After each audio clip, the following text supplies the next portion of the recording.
통일교 특검을 국힘이 사실상 거부하는 가운데 가장 핵심은 누가 추천하느냐인데 조국 혁신당 추천이 유력하겠죠. 그 인물이 누구일지 알 것 같습니다. 그리고 뒤에서는 왜 여러분들이 정말 대단하신지 보고 드립니다. 먼저 조국 혁신당 조국 대표는 더불어민주당과 국민의힘이 각자 법안을 발의해 협의하기로 한 통일교 특검법과 관련해 제3정당의 특검 추천이 필요하다고 주장했습니다. 조 대표는 오늘 페이스북을 통해 수사 대상자가 속한 민주당과 국민의힘이 특검 추천권을 행사하면 공정성 시비가 발생해 안 된다며 통일교 로비와 무관한 비교섭단체 정당이 추천권을 행사해야 할 것 같다고 밝혔습니다. 특검 수사 대상과 관련해서는 여야 정치인 대상, 금품 지원 의혹은 물론 헌법 위배, 종교 유착 의혹이 포함돼야 한다고 말했습니다. 아울러 민주당이 추진하는 2차 종합특검에 대해 특검 운영 비용을 생각하면 검경 합동수사본부를 발족시켜 바로 수사에 들어가고 기소를 진행하는 것이 효율적일 수 있다며 검경 합동수사본부를 즉각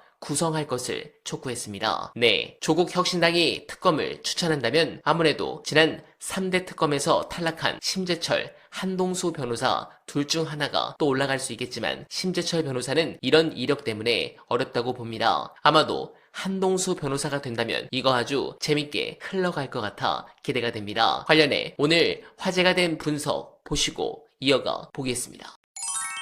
제일 좀 걱정이 됐던 포인트는 1심을 당겨갔을 경우에 재판이 이제 뭐 굉장히 늦어져서 윤석열이 튀어나오게 되거나 혹은 뭐 1심 재판 자체가 어그러져서 나중에 이제 재판의 어떤 정당성을 저쪽에서 이제 태클 걸고 들어올 때 뭐 이런 부분을 우려했던 거기 때문에 일단 네. 1심 재판을 진행을 하고 그 뒤에 이제 2심 재판부터 도입을 하는 거라서 앞으로 남아있는 윤석열 관련된 1심 재판 그 판결들이 있잖아요. 어차피 뭐 내년 1월 16일에도 일단 그 체포방해 관련된 판결이 나올 거고 오늘도 이제 구속 관련된 그 판결이 나올 거고 이런 것들로 일단 묶어놓고 2심에서는 또 따로 뭐 저쪽에서 뭐 위헌 소송을 제기를 하든 말든 시간을 끌든 말든 네. 지한테 유리한 게 없으니까 이렇게 넘겨놓고 나서 진행을 하면 되겠다라고 지금 민주당에서 판단을 할 것 같고요. 뭐 그래서 이제 진행이 이렇게 됐다고 보시면 될 것 같습니다. 아니, 아예 없는 건 또 아니에요. 왜냐하면 예를 들어서 그냥 완전 충돌한다고 보기도 어려운 게 애교는 그거거든요. 그러니까 어떤 재판부로 배당이 되면 나머지 사건들 그 재판부로 보내겠다. 이게 애교거든요. 그러면 결국은 랜덤 방식을 가는 게 아니냐. 근데 법이 앞에서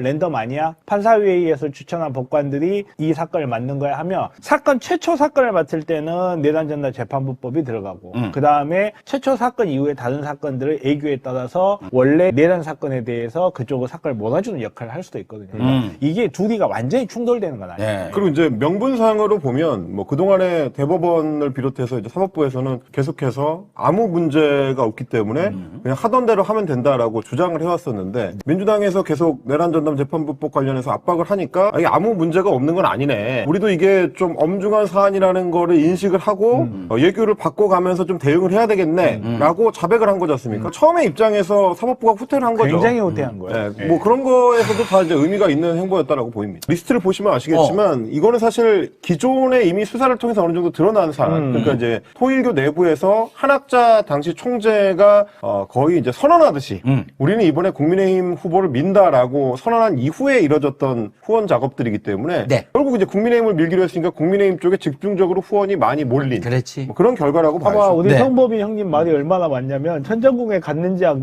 갔는지가 중요하지 않은 여자 명단도 없잖아 지금. 그 얘기를 해보려고 했어요. 어. 나경원이 지금 며칠째 다른 건 막 떠들면서 이거는 계속 떠들더니 입을 꾹 다물었어요. 지금 패턴이 반복되고 있거든. 처음에 막 들고 나섰다가 지 이름 나오니까 한 며칠 조용했거든. 그다음 며칠 조용하다가 괜찮으니까 또 나와갖고 막 털다가 또 이름이 나오니까 또 조용하기 시작했어요. 그렇죠. 지금 4일째 지금 페북에 그 얘기를 안 쓰고 있거든요. 그러한 상황이다. 그러면서 했던 얘기가 어디 갔는지는 중요하지 않다. 이게 왜 안 중요해요? 아니 어딜 갔다는 건 그 전에 로비가 끝났기 때문에 간 거 아니에요? 아니, 간 데가 뭐 강남역에 있는 카페도 아니고 그냥 지나가다 어머 예쁘다 가보자 이거 아니잖아. 그냥 지나가다 구경하러 들어가는 가게가 아니잖아요. 그렇잖아. 그 이제 소위 통일교의 총본산이라고 하는 그렇죠. 통일교 성지 아닙니까? 거기 한학자가 살고 있는 거기에 간 게 어떻게 다른 데 간 거랑 같아요. 네, 공감합니다. 저들에게 진정한 철퇴가 내려지길 간절하게 기원하며 끝으로 요즘 인터넷을 보면 영포띠라는 말이 조롱처럼 쓰이더군요. 젊은 척하는 40대, 철없는 50대, 뭐 그런 비아냥이 섞인 말이죠. 주로 20대 남성들, 소위 2대남이라고 불리는 친구들이 기성세대를 비판할 때 쓰는 말입니다. 그래도 저는 그 조롱을 들을 때마다 오히려 가슴 한구석이 아려옵니다.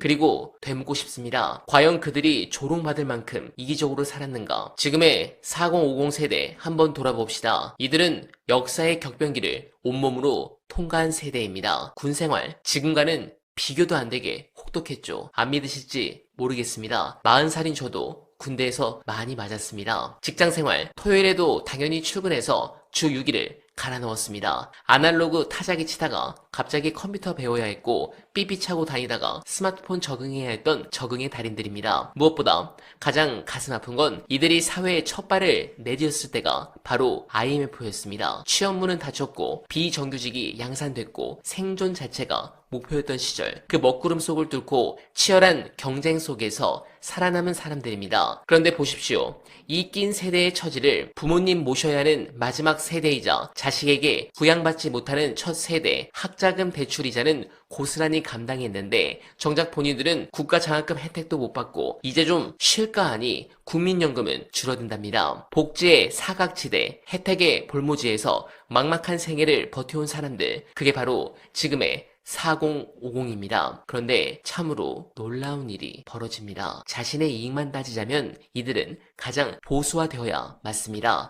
내 세금 깎아줘, 내 집값 올려줘라고 외쳐야 정상입니다. 하지만 지난 대선 결과를 보십시오. 가장 진보적이라던 20대 여성도 60%를 못 넘겼는데 이 4050 세대는 무려 70% 가까운 압도적 지지로 이재명 대통령을 선택했습니다. 왜 그랬을까요? 이들은 알기 때문입니다. 내가 좀 손해보더라도 억강부양, 강한 자를 누르고 약한 자를 도와야 내 자식들이 살아갈 세상이 조금이라도 더 정의로워진다는 것을. 20대 청춘에는 노무현이라는 시대의 영웅을 지키기 위해 울었고 중년이 되어서는 이재명이라는 또 한 명의 영웅을 지키기 위해 밭을 갈았습니다. 그 선택의 기저에는 탐욕이 아니라 양심이 있습니다. 나보다 더 어려운 사람, 청년들, 노인들을 위해 기꺼이 내 몫을 양보할 줄 아는 연대의 정신이 살아있는 겁니다. 20대 청년들이 꿀빤 세대라고 비난해도 너무 서운해하지 마십시오. 그들은 아직 역사의 무게를 다 겪어보지 못해서 그렇습니다. 저는 이 4050 세대의 집단 지성과 균형 감각을 존경합니다.